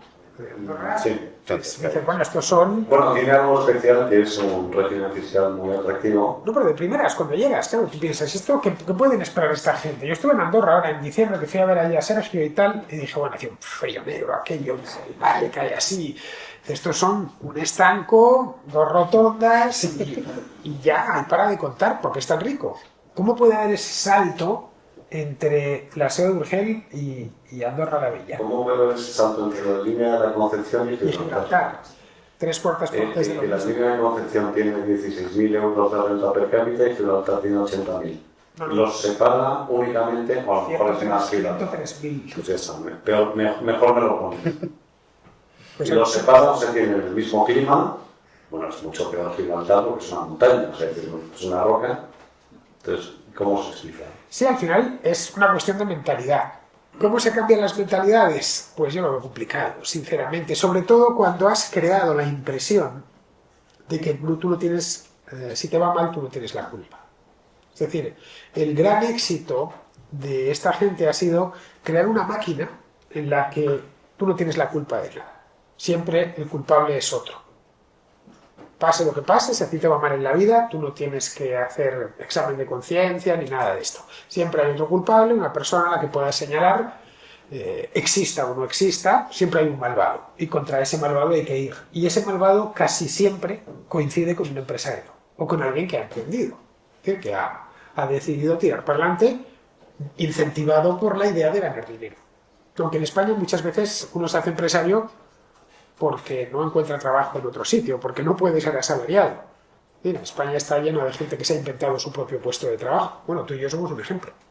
Nos creamos nuestro puesto de trabajo. Pero no porque no podía ser asalariado. ¿El qué? Que no porque no podía ser asalariado. Renuncié, digamos, a ser asalariado. Sí, porque nos pagaban peor como asalariados. Aunque al principio... Tener jefe... Yo al principio... escucha, yo fui muy lento. Tú estuviste muchos años de asalariado. Sí. No, aparte de que estuve muchos años de asalariado, cuando empecé ya con la contracrónica y tal, al principio yo tenía que hacer 1000 trabajos, porque el programa de radio no me daba ni lejos para vivir. Entonces, que la cosa, mi incentivo era mirar a largo plazo, porque hay muchas empresas que no, ya sé que tenemos todos la idea de la startup, ¿no? Bueno, es que si llego, esto es una idea magnífica y voy a inventar de nuevo Google. Muchas empresas requieren un periodo de maduración largo y aparte de llegar en el momento adecuado hace falta paciencia y ser extraordinariamente calculador con los gastos y echarle muchísimas horas. Es decir, que en toda España no tengamos, bueno, sí hay un monumento al empresario es ya llamativo. Hay uno que está en Salamanca, en la Gran Vía. No sé si lo conoces. Sí, en la entrada de la Gran Vía hay un monumento al empresario. Es el único lugar de que las calles de España estén llenas de nombres dedicadas a políticos, pero no tengamos. Creo que hemos excedido los 50 minutos. Sí, creo. Sí, pero bueno, al final... que nos cayó No los hemos excedido. Pero sí, yo creo que es buena idea empezar el turno de preguntas, porque si no, no paráis de hablar. Bueno, nos hemos puesto, estamos viendo además que hay atención. Que está mirando, He hecho demasiada incluso. Jesús, no nos miran el móvil. No nos miran el móvil. Yo cuando veo que la gente no mira el móvil, digo, bueno, pues tengo que seguir aquí. Vosotros tenéis mejor visión desde ahí. Pero bueno, si os parece, empezamos el turno de preguntas, Sí, porque sí, básicamente ya. los protagonistas son ellos. ¿Quién dispara primero? Yo. ¿Sobre la conferencia o sobre lo que queráis? Quiero decir, al final muchos de vosotros conocéis a los tres, o sea que sabéis perfectamente un poquito de contenido. Alfonso.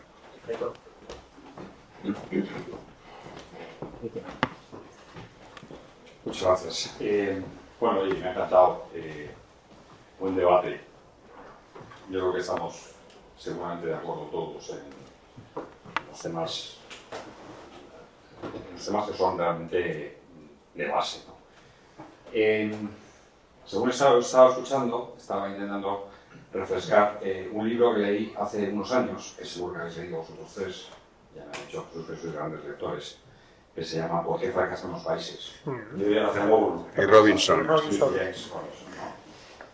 A mí este libro me impactó bastante y me impactó de forma especial porque después de llevar muchos años fuera de España, en distintas latitudes, pues también te permite, obviamente, pues, contrastar, valorar las cosas que hay buenas en España, que también tenemos cosas buenas en España, y yo sé que ustedes estáis de acuerdo, pero buena parte de... Hombre, los tres vivimos en España. ¿Perdón? Los tres vivimos en España. Sí, no digo que... A pesar de todo. A pesar de todo. Estáis de acuerdo que en España hay grandes cosas, pero que de este libro yo creo que se desprendía la necesidad de tener una buena organización, de que un país sea ordenado y por encima de eso que exista una base educacional que sea realmente potente, ¿no? Entonces, me gustaría preguntaros, o sea, ¿hasta dónde vosotros pensáis realmente que España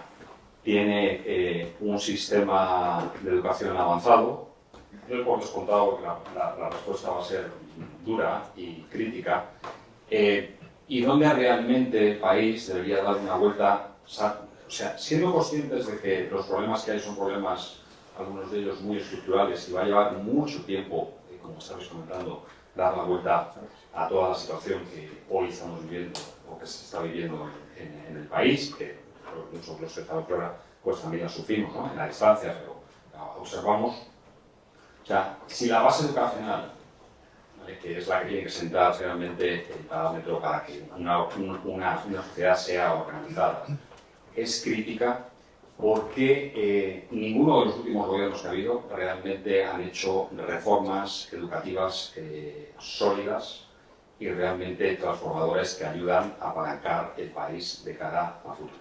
Pero es que de nada te sirve, mira, mejor educación que la que había, qué sé yo, Argentina siempre tuvo una educación magnífica.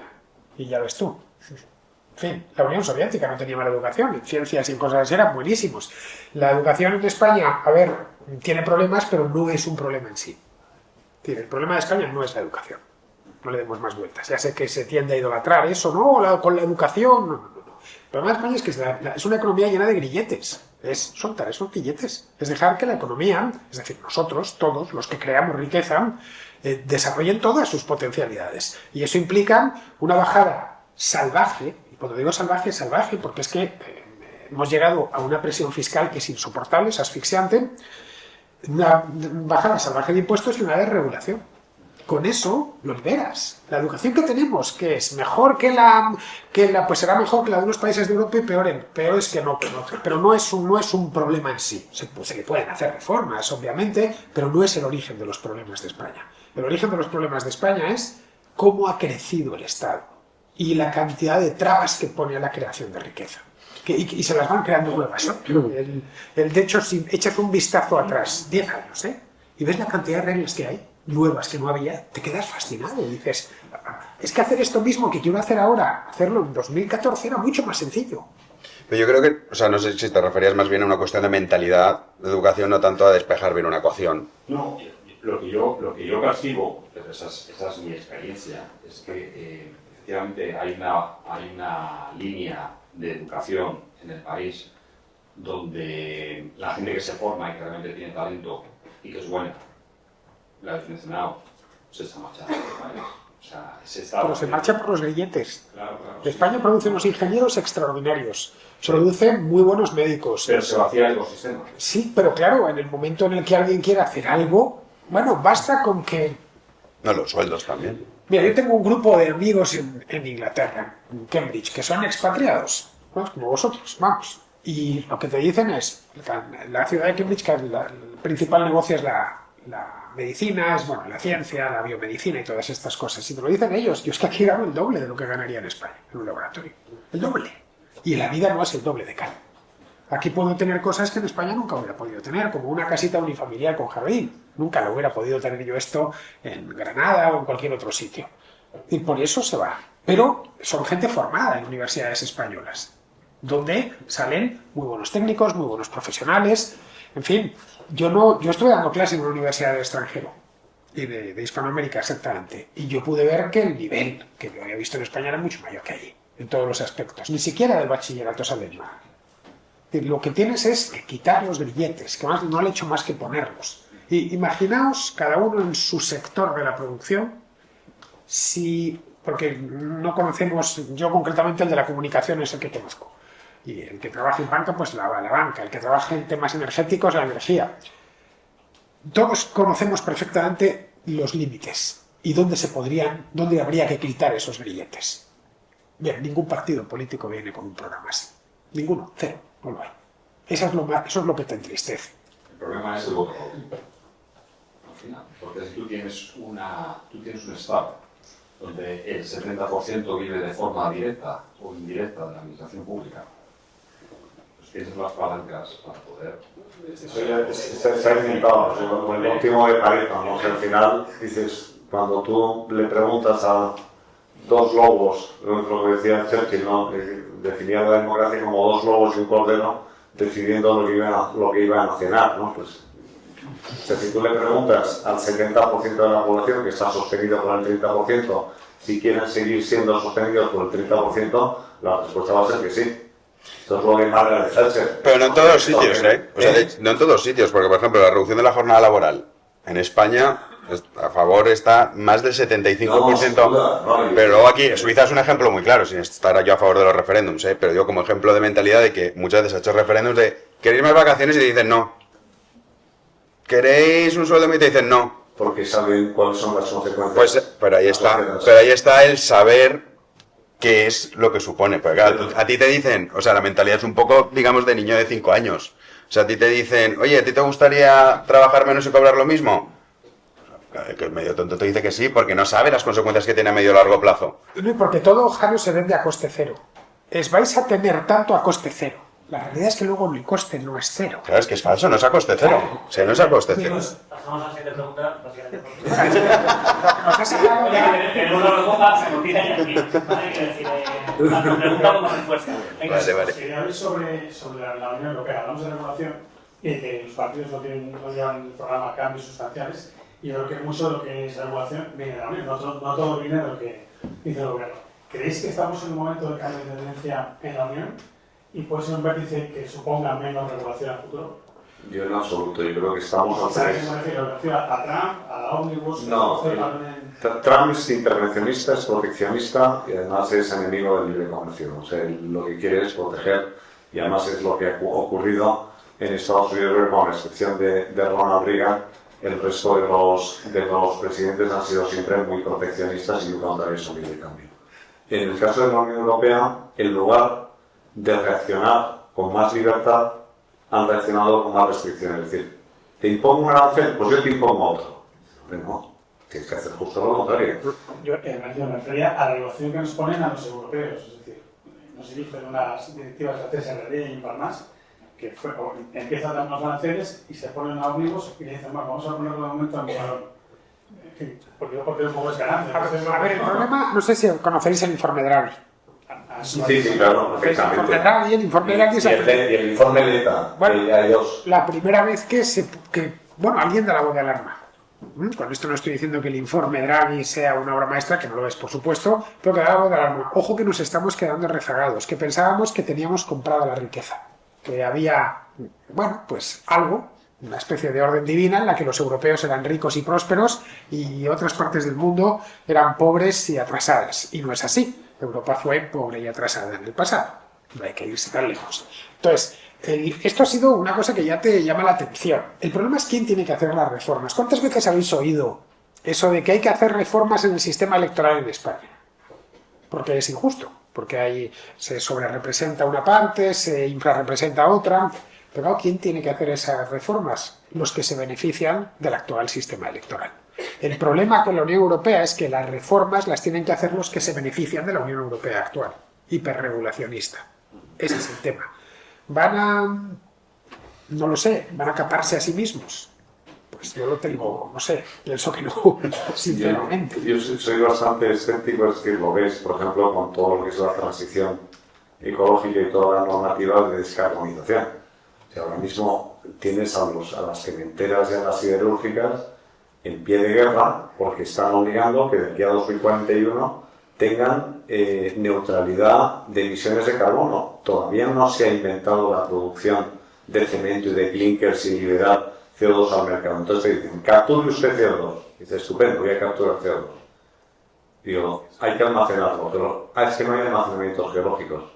Y resulta que cuando alguien pide permiso para convertir una antigua mina en un almacenamiento geológico, le dicen que no.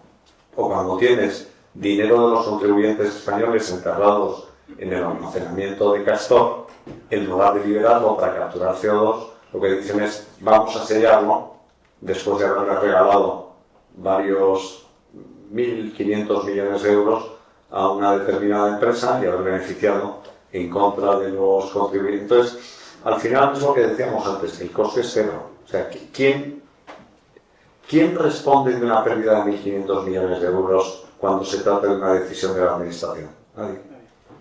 ¿Qué te pasa a ti si pierdes 500 millones? Por ahí.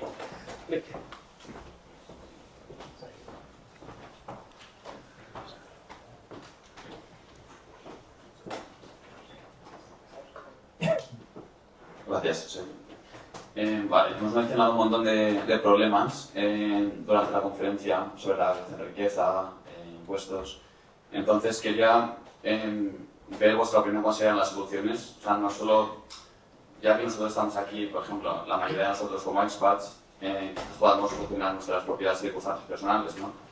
Pero al final la creación de riqueza del país, que en base, como habéis dicho, el motor económico del equipo humano, si nosotros cada vez nos vamos, pues agravamos más ese problema, ¿no? Entonces, realmente, ¿qué podemos hacer nosotros o como sociedad para el tema de bajada de impuestos, para la creación de riqueza, para, o sea, desde ya poder intentar cambiar la situación, ¿no? Porque hablamos mucho de los problemas, pero vale, ¿cuál es la hoja de ruta para cambiarlo?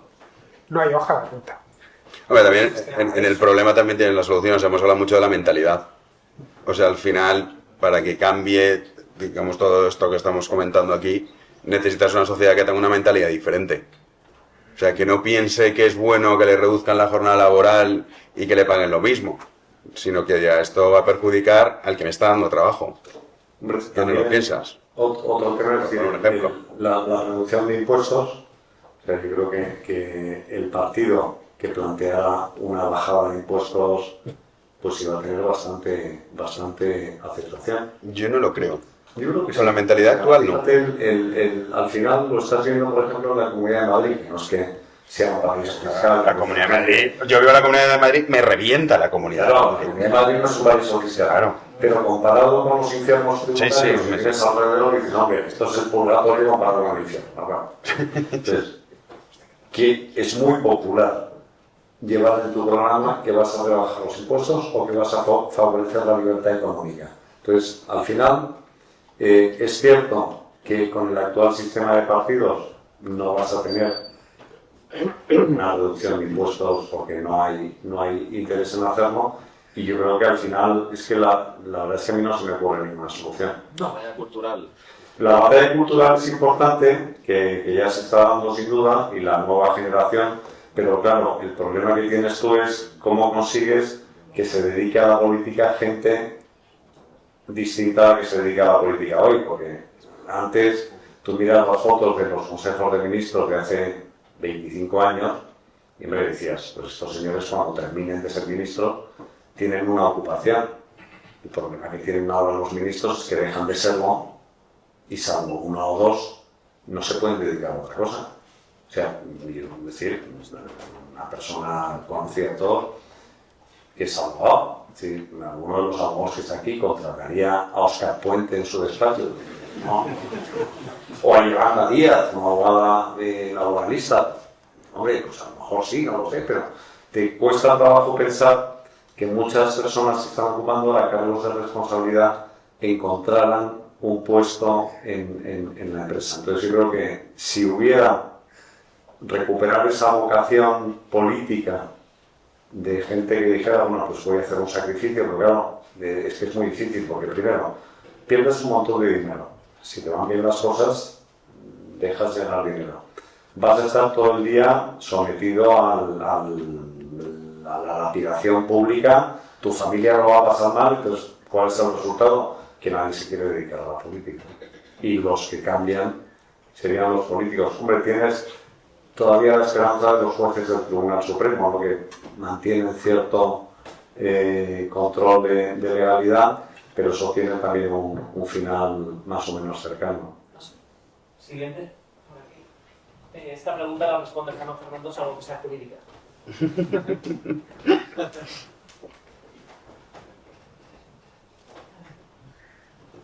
Hola, pues, quería saber qué opináis de las fundaciones, el rol que tienen las fundaciones dentro del progreso económico de un país.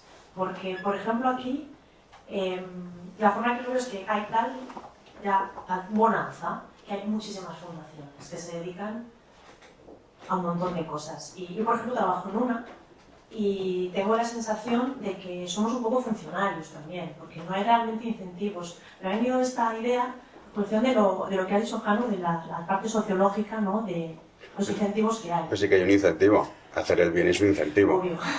No tan obvio, ¿eh? Para algunos no. Pero a la vez, la mentalidad de la gente que trabaja en estas fundaciones es un poco perroflauta. Incluso aquí. Plantéate lo que es una fundación. ¿No? Stiftung, que llaman aquí. Sí. Pues tienes que meter dinero y es una manera de pagar unos impuestos un poquito menos y a la vez decir que haces pues bien para la sociedad. Y con todo, no todas las fundaciones son buenas. Claro. Claro. Hay fundaciones que no hacen el bien. Que no hacen precisamente el bien. Eso es cierto. Depende de para lo que montes una fundación. Y sí, hay fundaciones que, bueno, pues sí, están bien dirigidas y tienen voluntad de llegar a la gente. Hay fundaciones que son puras direcciones postales para dar de comer a unos cuantos y ya está, ¿no? Sí. Y que, Chiringuitos. Chiringuitos, en esencia, bueno, y se ahorran el dinerillo. Por eso hay tanto perro flauta, claro. Tienen un trato fiscal mejor. Bueno, me gustaría preguntar, porque viendo así los países que han sido más exitosos, pues en la última década, Estados Unidos, China también en parte, con su comité comunista o lo que sea, Comunista.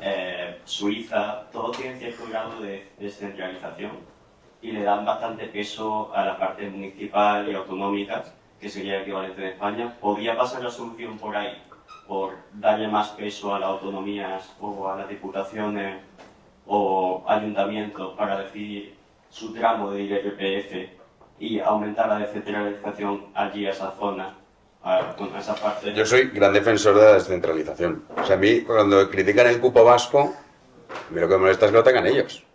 O sea, yo lo quiero para todos. Pues incluso te diría más casi a términos municipales. Te pongo un ejemplo. Yo vivo en Madrid, pero si mañana sale, no sé, un municipio de Ciudad Real que ni siquiera conozco su existencia, que me dice, oye, aquí si vienes pagas un 5% de IRPF, pues yo creo que la semana que viene estoy ahí. Claro. Entonces, o sea, esto también lo que permite, pues esa competencia, Pero ¿no? que que hay es- entre Es que por eso hablan de que hay dumping fiscal. Claro. O sea, cuando tú Pero que tienes esto es una falso, comunidad eso es falso, eso es falso. Lo que pasa es que en España las autonomías, yo estoy a favor del sistema autonómico. O sea, es más, quiero más descentralización. El problema es que no se está haciendo en ese sentido, sino todo lo contrario, la división, el enfrentamiento. Pues bueno, ya conocemos todo lo que ocurre con eso, ¿no? Pero a mí me parecería una gran idea, sin duda. Sí, claro, sería una manera de... El Estado es muy peligroso, hay que cuartearlo, hay que disminuirlo lo más posible. Trocearlo todo lo que podamos, que se peleen por los contribuyentes. Y por eso, bueno, pues mira, Suiza es un ejemplo, 26 cantones en un país del tamaño de Galicia. Bueno, eso lo ves en las elecciones municipales, que tienes alcaldes, o sea, tú controlas mucho más al alcalde y muchas veces es de un color político distinto de lo que votarías en las elecciones generales, porque tienes un control más específico. Claro. ¿Quién pensaría que en Badalona pudiera haber un alcalde? Pues lo hay, Javier García Albiol, El PP. porque efectivamente tiene un compromiso. Entonces, cuando tú aproximes más el control del gasto a tu decisión, muchísimo mejor. Cuando ibas a no contarte la Unión Europea, ahí cómo vas a controlar. Claro, pero eso implicaría, puede ser una descentralización autonómica. El tema es que las autonomías son muy dispares de tamaño, desde La Rioja hasta Andalucía, que caray, que es que Andalucía es tan grande como Portugal, ¿no? Debería haber muchas más y, por supuesto, competencias absolutas para recaudar y para gastar. Sí. No, eso sería trocear España. Bien, no hay ningún problema. Luego la gente ya elegiría dónde vivir. Lo que Estados Unidos no se ha troceado. Pero de hecho, exacto, o sea, no sería trocearlo. Claro, lo que ha dicho Jano, a mí si me dicen que mañana, no digo un 5% IRPF, con que me pongan la cuota de autónomos a 19 euros, me voy a donde me digan. Ya, total, puedo montar mi estudio donde quiera, ¿no? Qué poco exigente, Fer. Para lo que nos pega. Dentro de la desolación política que habéis explicado, ¿qué pensáis de Alice Pérez? Bueno, pues yo no puedo pensar nada, no lo conozco. Que de una vez, con Jano, por cierto, hace muchos años, y ya. Eso es todo lo que se ven. Bien, pues es un aventurero. Es decir, los momentos agitados siempre aparecen aventureros. Por aquí, por allá, pues es un aventurero. Un aventurero que parece que le ha ido bien hasta ahora, que creo que se ha metido en algunos problemas por el tema de la financiación del partido. Pero cuando un país está convulso políticamente, te aparecen aventureros, es indiscutible, claro. Sí, eso es muy habitual. O sea, el Mesías que viene a salvar es un personaje habitual. También se ha visto en otros países europeos. O sea, no es un fenómeno muy particular. ¿Tú sabes quién es a todo esto? Sí, quién es, pero yo digo aquello, a mí es que no me gusta el personaje, entonces tampoco voy a elaborar más, pero creo que forma parte de esa franja lunática que se llama un poco el fenómeno parecido a José María Ruiz Mateos cuando se presentó a las elecciones y sacó los diputados, es decir, va a quedar como una anécdota. O Jesús Giles, en todo. Sí. Siempre que hay momentos convulsos aparecen aventureros. Bueno, pero en Europa también se ha visto esos fenómenos. Sí, sí, pero pues, las elecciones europeas dan porque tienes una circunscripción única. Entonces, con que saques un número... No sé si fue en Chipre o Malta, uno de estos que sacaron un... El tipo es muy trabajador, está siempre encima, bueno, pues nada, porque está, otra cosa no hará, pero este sí que se suda el salario.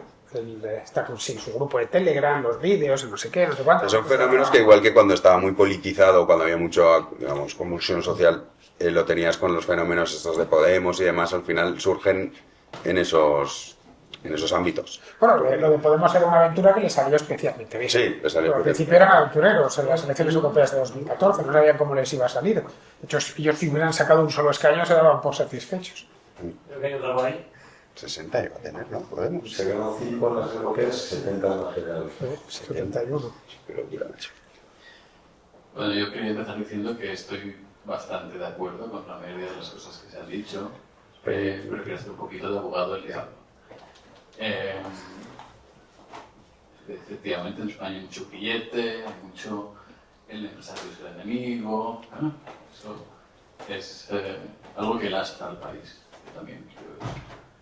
Pero he oído cosas como que regulación no y intervencionismo no.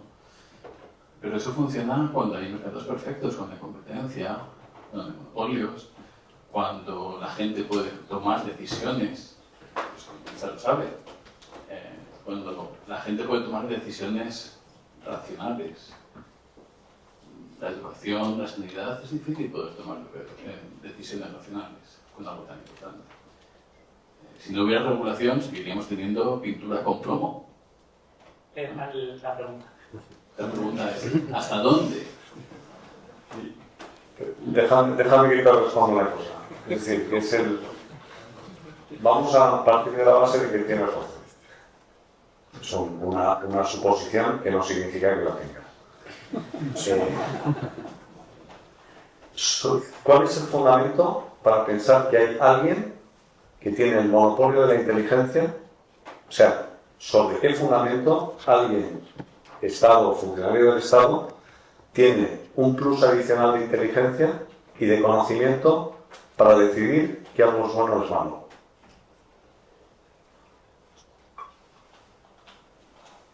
Sí, ¿dónde existe ese don particular para que te diga que en un momento determinado una regulación es mejor que la no existencia de esa regulación, o el orden espontáneo, o la libre decisión de personas en el juego de la libre competencia? Es decir, ¿por qué tiene que haber una presunción de ortodoxia, de inteligencia y de bondad en la decisión del regulador? Bueno, y otro elemento. Aquí nadie ha dicho que haya que eliminar toda la regulación, sino toda la regulación que sobra, que es muchísima. Una regulación es un semáforo. Un semáforo es claro. Rojo, ámbar, verde. Todos sabemos lo que es. Si está en verde pasas, si está en rojo frenas, y si está en ámbar y estás a tiempo de frenar, paras el coche. Imagínate que en lugar de 3 colores pusiesen 17, cada uno con una interpretación distinta. Y que no solo hubiera un semáforo, sino 5 semáforos antes, cada uno con un código distinto. Bueno, nadie cogería el coche, claro, sería imposible. O habría golpes por todos los lados. Ese es el problema. Tú puedes hacer que la gente no conduzca poniendo 17 colores en los semáforos. Y policías poniendo multas. Es eso. Que ya yo no estoy en contra de que haya semáforos, es más, me parece muy bien. Y que en ciertas cosas tiene que haber una regulación en todos los sectores, naturalmente, por supuesto. Pero no lo que tenemos, si es que tú sabes la cantidad de páginas de regulación que salen cada año de las administraciones autonómicas, locales, nacionales y europeas. Es decir, llenaríamos esta sala hasta arriba con la cantidad de papel que sale con normas nuevas. No hay ningún abogado que no haya en España, en toda Europa, que pueda estar al día. No, tú lo sabes, es imposible estar al día. Por la cantidad de regulaciones nuevas que se van haciendo. Lo que se trata es de limpiar. Por cada regulación nueva que se ponga, que haya que quitar 5. Esa puede ser una medida. Lanzamos las dos últimas. Por ahí.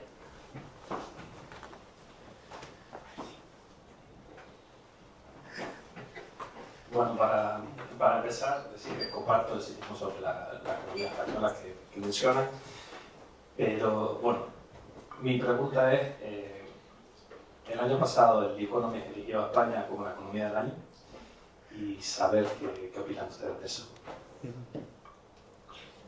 El Economist es un semanario socialista, me dice. A ver, la economía del año, claro, si vas a los datos macro puros, una economía total y absolutamente dopada por gasto público, pensar que tienen una recaudación en máximos históricos y que no han hecho más que recibir dinero de fondos europeos, claro, te da un panorama macro pornográfico. Claro, ve cualquiera y dice, bueno, no, se te pone como una piedra cuando lo ves. Y es lo que vieron los del Economist y dijeron, oh, esto es maravilloso, ¿no? Ahora ya no están tan contentos los del Economist. A mí es que de principio estoy en contra de que asombrarme por lo que ponga un panfleto en otro idioma, que es muy de España, ¿no? Muy paleto, me parece, por nuestra parte. Dice, mira lo que ha dicho el editorial de The Telegraph contra Sánchez. No necesito que venga un tipo que está metido en una oficina en Londres para decirme lo que es Sánchez, ya lo sé yo mejor que él. Entonces yo esto de, no sé, no le doy ninguna importancia. Más estoy en contra siempre. Cuando dicen que esto es muy, lo hemos visto, ¿no? Con lo del caso de Sánchez, sacaban siempre, pues mira, el Telegraph, tal. Pero mira lo que han dicho de Sánchez, y Cayetana y compañía, lo tuiteaban, como mira, ¿veis cómo tenemos razón? Yo necesito que venga un tío de Inglaterra a darme la razón sobre la evidencia. Entonces, por mí lo que diga Economist me da igual, la verdad. O sea, no lo valoro. Sí, pero vamos, que lo que hizo fue exclusivamente, pilló el tema macroeconómico, los datos son buenos, sobre todo si los comparaban con los del Reino Unido, que está especialmente gripada la economía, sí. Como bien sabéis, se metieron un tiro en el pie con el tema del Brexit. La gestión, peor. Bueno, el resultado, pues, es que les fascinó. Pero claro, tenemos una economía... Es como cuando ves a alguien que está puesto de copas hasta arriba y se ha metido 2 rayas. Pero bueno, este tipo es el tío más listo del mundo. Mírale, qué agilidad, baila, habla, lo para... Listísimo. Al día siguiente. Está puesto. Claro. Ya está. Ese es el problema de la economía española, que tiene una apariencia... Es como lo de los números de desempleo. Bueno, o sea, el sistema de pensiones, que está con la revalorización de las pensiones, un sistema que está quebrado. Y están, no, vamos a revalorizarlas, funciona el IPC, y es una cosa delirante. Sí, puedes ir dando el hilo a la cometa mientras tengas hilo. Claro. Te acaba el hilo hasta ahí has llegado. Sí, sí. Yo voy a volver a lo que se ha comentado, repetido tu primera pregunta. Yo creo que hay un problema enorme de educación en España. Me he dado cuenta porque salgo de todo. En España estaba muy orgulloso. Y el problema es que en España la educación la consideramos como aprender cosas. Aquí los niños van solos, obligatoriamente, al colegio cuando tienen 5 años. No.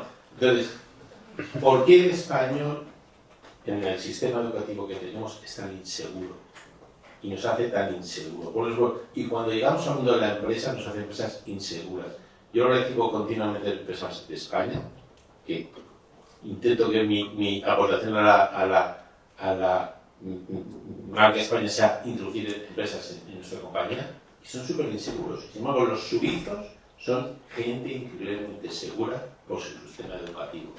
No saben tanto como un niño español, ¿eh? Mis hijos no saben lo mismo que sus primos en España, pero la seguridad que cogen en el colegio es inmensa. Entonces, ¿por qué ese español es tan inseguro en el mundo de la empresa, porque sale fuera, en comparación con muchos otros países? Bueno, hay algo de complejo. Los españoles todavía arrastramos complejos. Es decir, no estamos como nuestros padres o nuestros abuelos, que eran un complejo andante, pero tenemos todavía complejos. Seguimos saliendo fuera con el complejín de somos españoles, somos algo peor, somos nosotros. El editorial de The Telegraph. Claro, claro, es que no lo vamos a hacer tan bien como ellos. Y luego la educación nos preparan para ser funcionarios, para opositar. Yo estudié historia en la universidad. A mí me prepararon para ser profesor de historia de la enseñanza pública. Y no me prepararon para hacer lo que hago. Y luego, fíjate, una carencia que yo estoy totalmente de acuerdo con vosotros dos. O sea, en España se enseña o se da mucha información, pero no se dan lo que se llaman los soft skills. Es decir, los colegios británicos, por ejemplo, les enseñan drama, a hacer teatro desde pequeñitos, no por hacer teatro, sino por presentarse delante de un auditorio sin temblar y contar una historia. Y eso en España no ocurre, porque pues, no vamos a hacer el chiste de la lista de los Reyes Magos. Bueno, antes por lo menos aprendían los ríos españoles, ahora aprenden los ríos de la comunidad autónoma donde estaba. Es una información que puede ser útil, pero claro, no te sirve para salir por el mundo. Entonces yo creo que lo que falta hay un exceso de información, por así decir, y hay una falta de formación en lo que se llaman los habilidades que son las que te van a servir para la vida propia. Bueno, yo creo que iremos cerrando. Insisto, 1.000.000 de gracias, Hermene, Fer, Jano, por estar aquí, por compartir este espacio de libre pensamiento. Que yo creo que os sentís cómodos, espero que hayáis estado comodísimos. Muy bien. Comodísimos. El cónsul, el consejero económico cerrarán con unas palabras.